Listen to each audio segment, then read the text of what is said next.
திருவருட்பிரகாச வள்ளலார் திருவருட்பா அருட்பெரும் ஜோதி அகவல் எண் 46. தகர மெய்ஞான தனிப்பெரு வெளியெனும் அகர நிலைப்பதி அருட்பெரும் ஜோதி. தகரம் என்பது உடம்பு, அதாவது மெய், வாய், கண், மூக்கு, செவி ஆகிய இந்திரியங்கள் ஆகும்.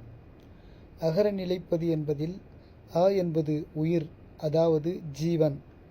அகர நிலை என்பது ஜீவன் இருக்கும் இடம், அதாவது ஜீவாகாசம் என்று பெயர். ஜீவாகாசம் என்பது சிற்சபை, எனவே அகரநிலை என்பது சிற்சபை ஆகும். அழியும் உடம்பை என்றும் அழியாத நிலை பெற்று விளங்க வைக்கின்ற ஞானத்தையே தகர மெய்ஞானம் என்கின்றார் வள்ளலார். தேகத்தை ஞான தேகமாக மாற்றக்கூடிய பேரானுபவத்தை தரக்கூடிய பெருவெளியாகிய விளங்கும் சிற்சபை எனும் ஜீவாகாசத்து இறைவனாகிய அருட்பெரும் ஜோதி தேகத்தை அழியாத தேகமாக மாற்ற முடியும் என்பதற்கு நிறைய ஆதாரங்கள் திருவருட்பாவிலே நம் பெருமானார் கூறியுள்ளார்கள்.